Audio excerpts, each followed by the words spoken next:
오늘 하나님께서 우리에게 주시는 말씀은 구약성경 여호수아 2장 15절부터 말씀입니다. 구약성경 여호수아 2장 15절부터 24절 말씀입니다.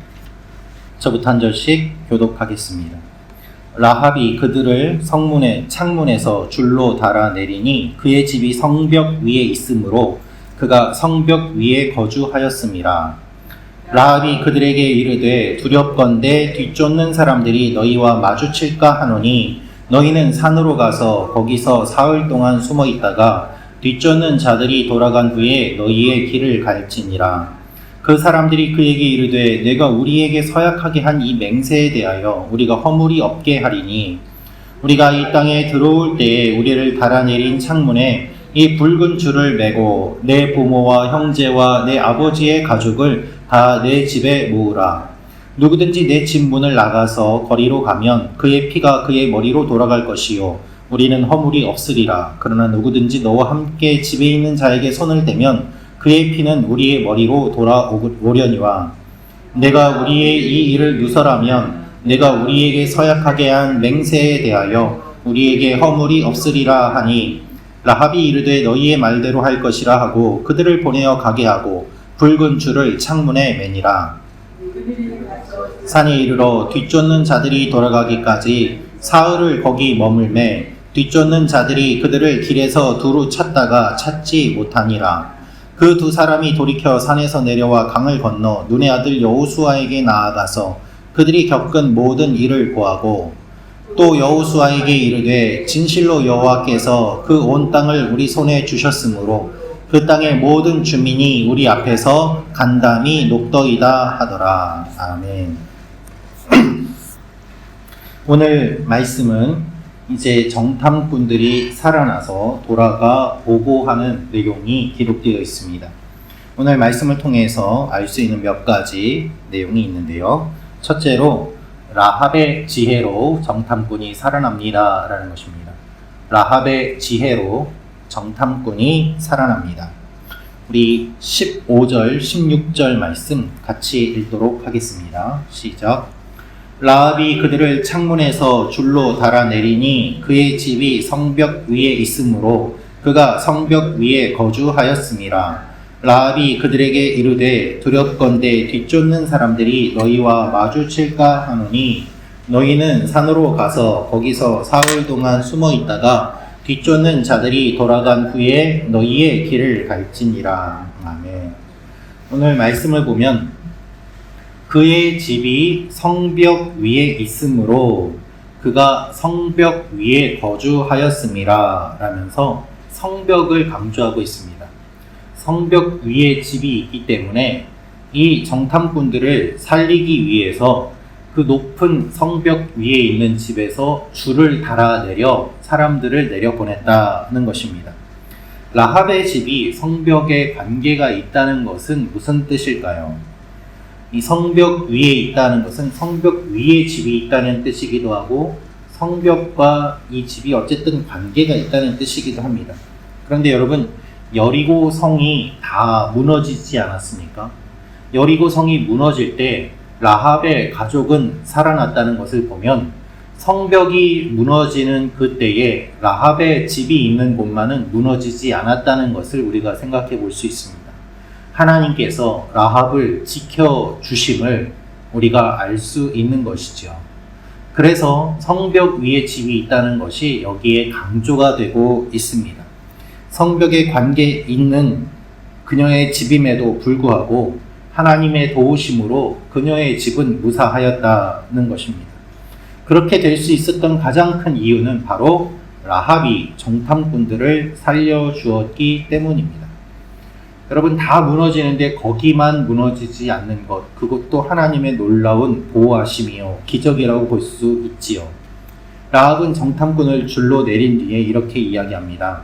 산으로 가서 사흘 동안 숨어 있다가 사람들이 돌아간 후에 너희의 길을 가라 라고 말입니다. 그냥 내려 풀어주고 끝나는 것이 아니라 라합은 구체적으로 이 사람들은 집요해서 3일 정도 쫓아다닐 것이니 그때까지 잡히지 않도록 숨어 있다가 그 사람들이 지쳐서 돌아간 다음에 당신들이 돌아가면 살아날 수 있을 것입니다 라면서 구체적으로 살아날 길을 제시하고 있는 것입니다. 라합은 끝까지 정탐꾼이 살아날 수 있도록 방향과 방법을 제시하고 있습니다. 이 여인이 지혜롭지 않다면 그와 같은 행동은 하지 않았을 것입니다. 여러분, 우리도 하나님 앞에 지혜를 구해야 합니다. 지혜가 없이는 살아날 수 없습니다. 끝까지 이 적들을 확인하고 생각하고 그렇게 조언하지 않았다면 정탐꾼들은 죽을 수밖에 없었습니다. 마찬가지로 우리도 끝까지 생각하고 하나님을 기억하지 않으면 사람을 살릴 수 없습니다. 하나님 앞에 지혜를 달라고, 지혜를 구하고 그 지혜로 사람을 살리는 사람들이 되게 해달라고 기도하는 여러분과 제가 되기를 소망합니다. 두 번째로 알 수 있는 것은 구원에는 조건이 있습니다 라는 것입니다. 구원에는 조건이 있습니다. 우리 18절부터 20절 말씀 다시 한번 같이 읽도록 하겠습니다. 시작. 우리가 이 땅에 들어올 때 우리를 달아내린 창문에 이 붉은 줄을 매고 내 부모와 형제와 내 가족, 아버지의 가족을 다 내 집에 모으라. 누구든지 내 집 문을 나가서 거리로 가면 그의 피가 그의 머리로 돌아갈 것이요 우리는 허물이 없으리라. 그러나 누구든지 너와 함께 집에 있는 자에게 손을 대면 그의 피는 우리의 머리로 돌아오려니와 내가 우리의 이 일을 누설하면 내가 우리에게 서약하게 한 맹세에 대하여 우리에게 허물이 없으리라 하니. 아멘. 두 명의 정탐꾼은 라합에게 살아날 방법에 대해 이야기합니다. 그 방법은 이스라엘이 공격할 때 붉은 줄을 매달아 놓고 그리고 가족들을 다 한 집에 모아야 된다는 것입니다. 그렇게 하지 않고 돌아다니다가 죽으면 우리 책임이 아니고 그렇게 다 했는데 당신들의 가족이 죽으면 우리가 다 책임을 지게 되니 이와 같은 조건을 생각해서 잘 준비하고 기다리고 있으라는 것입니다. 이들이 말하는 것을 통해서 우리가 알 수 있는 것이 구원에는 조건이 있다는 것입니다. 여러분, 이상하죠? 구원에는 조건 없이, 하나님이 조건 없이 다 우리를 구원해 주셨다고 이야기를 들었는데 왜 구원의 조건이 있다고 우리가 이야기를 할 수 있을까요? 오늘 말하는 조건하고 모순되는 것일까요? 그렇지 않습니다. 전혀 모순되지 않습니다. 여러분, 우리는요 조건 없이 구원받은 존재입니다. 그러나 단 한 가지 조건이 있죠. 무슨 조건입니까? 예수를 믿어야 한다는 조건입니다. 예수를 믿으면 누구든지 구원을 받습니다. 이 단 한 가지가 조건입니다. 유일한 조건입니다. 사람들이 이야기하는 무엇을 해야 되고 공양을 해야 되고 얼마를 바쳐야 되고 그래서 구원을 받는 것이 아니라 예수 믿는 그것으로 우리가 구원을 받지만 이 구원받는 유일한 조건이 예수를 믿어야 된다는 조건이 얼마나 중요한지를 우리는 알아야 되는 것이죠. 이 가족들이 살아나는데 유일한 조건이 있습니다. 모여 있어라, 줄을 내려뜨려라. 이것이 어렵습니까? 어렵지 않습니다. 이 약속을 지키면 구원을 받는다고 이야기하는 것이죠. 여러분, 우리가 예수님을 믿지 않는데 구원을 받을 수는 없습니다. 다른 어떤 행위나 만족시켜야 하는 조건이 없다는 이야기지 예수님을 안 믿고도 구원받을 수 있다는 이야기가 아닌 것이죠. 예수님을 믿어야 된다는 이 유일한 조건이 우리의 구원의 전제임을 우리는 기억해야만 합니다. 여러분, 한번 생각해 보십시오. 당첨된 복권이 있습니다. 몇십억짜리 당첨된 복권, 이미 당첨된 복권을 누가 나에게 줍니다. 그러면 그 돈을 받으려면 유일한 조건이 있죠. 무엇입니까? 가서 당첨금을 찾아야 된다는 겁니다. 그것도 하지 않고서 어떻게 그 돈을 받을 수 있겠습니까?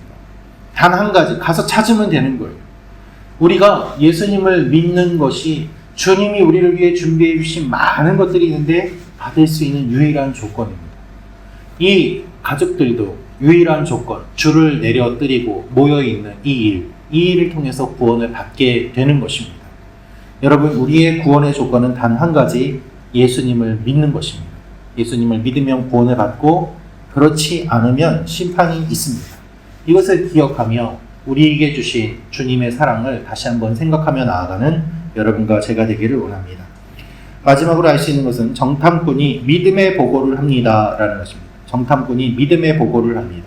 우리 23절, 24절 말씀 같이 읽겠습니다. 시작. 그 두 사람이 돌이켜 산에서 내려와 강을 건너 눈의 아들 여호수아에게 나아가서 그들이 겪은 모든 일을 고하고 또 여호수아에게 이르되 진실로 여호와께서 그 온 땅을 우리 손에 주셨으므로 그 땅의 모든 주민이 우리 앞에서 간담이 녹더이다 하더라. 아멘. 여러분, 이 두 정탐꾼은 살아서 여호수아에게 이렇게 보고합니다.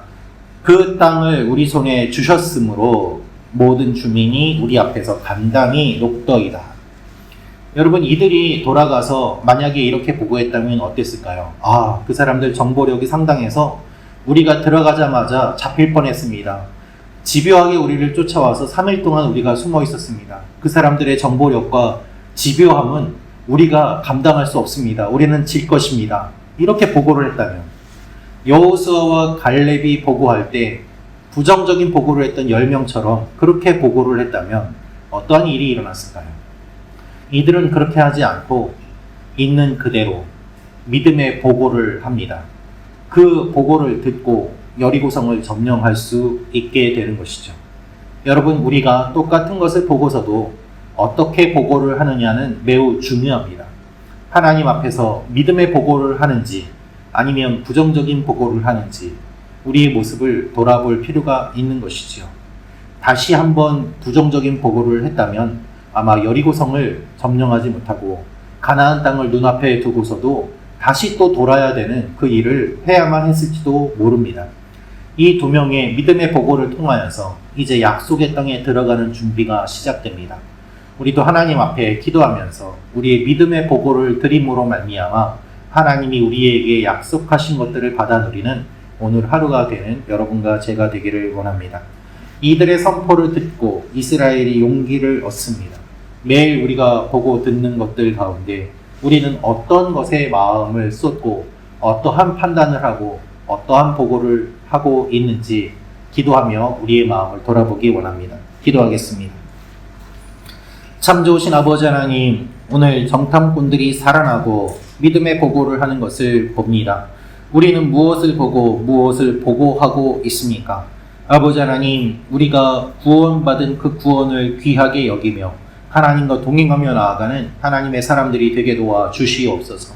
이 아침에도 기도하며 나아갈 때 우리의 마음을 만져주시고 하나님께서 우리 교회 성도님들 한 분 한 분을 지켜주셔서 오늘도 믿음의 걸음을 걸어가고 약속의 땅을 성취하는 하루가 되게 도와 주시옵소서. 주님께서 이루실 일들을 기대하고 감사드리며 예수님의 이름으로 기도합니다. 아멘.